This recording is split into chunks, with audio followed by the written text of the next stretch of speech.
Hey everybody, we're back with round 3 of our weekly roundup with the comic books, the new stuff that's coming out this week. Labor Day did not affect the shipment, so tomorrow is still New Comic Day. With me this week again is Morgan in his really awesome Tintin in Vietnam shirt. What, this? Thing is really cool. There should be more Tintin stuff like that, for sure.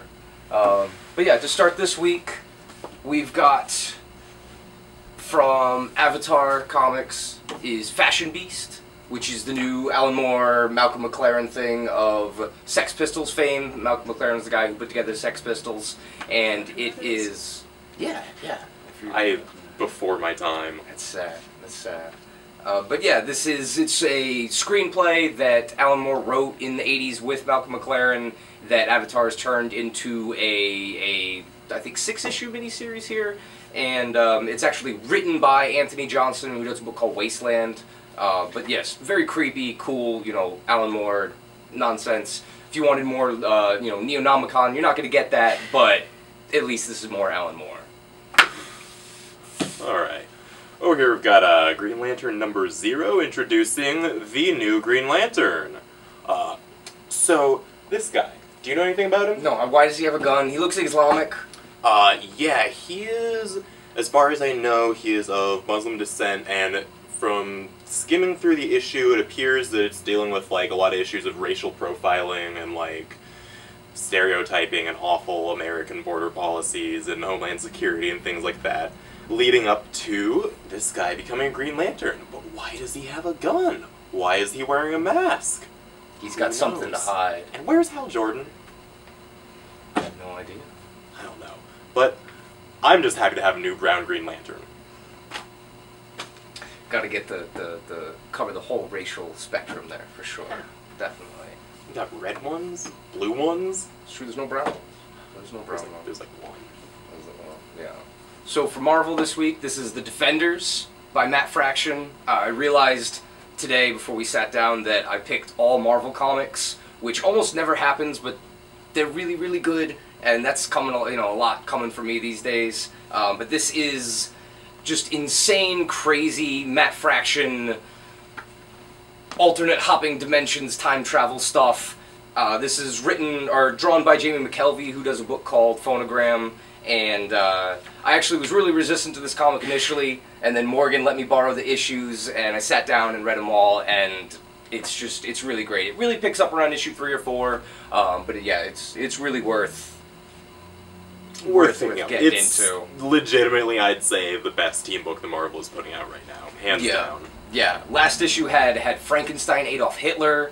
It had like a swank Hydra bar, which was really badass. And this one's got Ant-Man in there, and I guess a lot of Death Celestial in there too. Death Celestial, yeah. See, that's what we need in comics, Death Celestials. Alright, here we've got Guarding the Globe number 1. This is a spin-off from Invincible, of course. You can see there's a Brown Invincible.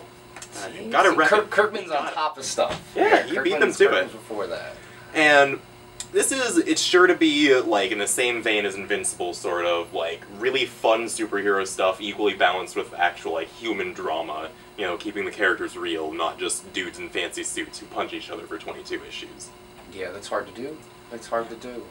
And really, like, Invincible it's one of the few books that manages to do that, and hopefully this will live up to that. But we shall see. Yeah, and this is also all heroes from across the globe, as the name says. So Kirkman is kind of building his bigger universe that has been much more popular lately, along with Walking Dead and everything. So the second Fraction Marvel book here is Hawkeye. This is... I don't even like Hawkeye. I don't. He's not interesting. This makes him interesting. This is so good. And just from the cover. I think the way David Aja designs this and everything, it reads like an Image book that Fraction was able to kind of sneak into Marvel without editors really saying anything. They even have in the back of issue 1 recommended listening, which is really cool, which is something that Fraction does some with the Casanova book.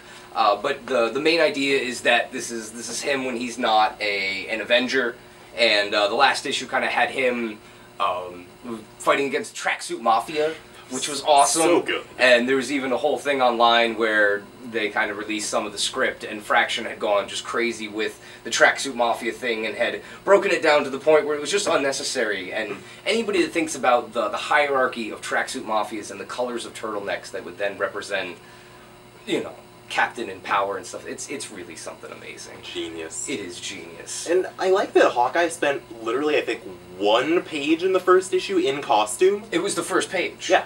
Yeah. So this is just totally a really quiet, you know, what comics used to be with supporting cast and just down-to-earth stories and stuff that really give a human side to these characters that we constantly forget are human, you know?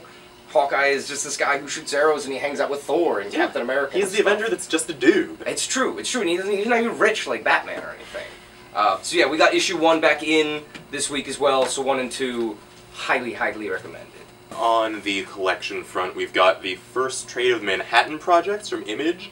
This is, as you know, of course, Jonathan Hickman's take on the Manhattan Project. Except, you know, which yielded the atomic bomb and all that jazz. And like the real-life Manhattan Project, it deals a lot with issues of morality and, like, what are people willing to do for science. Except in this case, the whole atomic bomb was just a front for thousands of other more insane, crazy science fiction weapons. Like, there was the army of samurai robots in this first issue here. Buddhist scent. Yeah, the Japanese get really pissed off, and they get their psychic Buddhas to open up these like trans-dimensional doorways for their giant robots to come through. And it's got Fenman, it's got Einstein, it's got Einstein meditating over basically what is like the 2001 monolith, which is really, really badass. Let me see.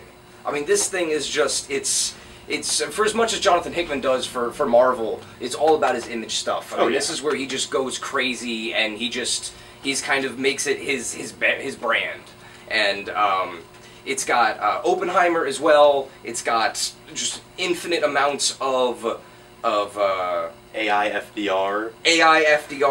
It's got aliens. It's got Werner von Braun in like old Nazi castles and stuff. With a robot arm. With a robot arm. I mean, science bad. It sums it all up. This is excellent stuff. So many different levels of cool. Just a quick one. There's a double Ross Campbell shot here. Ross Campbell is a great artist. He does everything from very kind of realistic women to giant, burly Rob Liefeld creations. This one is kind of in the vein of Prophet to a point where they're reimagining, you know, the Extreme books and stuff. This one was a little slow to take off, but I'm a huge Ross Campbell fan. And there's lots of monsters towards the end, and I'm a big fan of Ross Campbell's monsters. And really, just the designs alone are fantastic on the book. Yeah. There's some, like, giant cat beasts and stuff, and, I mean, like, kill those sons of bitches. I mean, look at that. Yeah. That's awesome. It's amazing. This is a lot quieter, but, you know, tell you in the truth, it's probably a better written comic, but this one's fun as well. Alright. This enormous classified edition of Incognito. Do you want to say something about this? I just want to touch it. I just want to touch it a little. No. It's so good. It's Brubaker and Phillips, who are doing Fatale right now. We've done Criminal, done Sleeper. This is just another of their collaborations. But this one mixes pulp, superhero, noir, and crime stuff all together. And it's about you know, a guy who goes in witness protection, but he's a supervillain, as you know. And you know, what do you do after you've had these crazy glory days, and now you're stuck to live, you know, filing papers at an office and having sex fantasies about the receptionist lady. I mean, it's really sad. And so this guy kind of loses a little bit and pisses off one of his old enemies, and shit comes to light, and then he's got to run for his life. But yeah, if you've been liking any of the Criminal stuff or Fatale, this is just, it's a glorious addition. They did a Criminal one like this where there's a gutter in the middle, so that when you open it up, it's like European books where you can actually see the whole art, because Americans, you know, we stuff the art into the side of the binder, and you lose a lot. So this truly is the way it was meant to be seen. That's awesome. I didn't know it was like that. Yeah, that's why I really enjoy these ones a lot. Finishing it off, This one, honestly, I don't know a lot about, but it looked really freaking cool. It's got a very kind of Charles Burns vibe with a bit of Thomas Ott, who does a lot of scratchboard type of things. So it's really kind of creepy, and it's got these just really, really kind of bizarre, Yeah.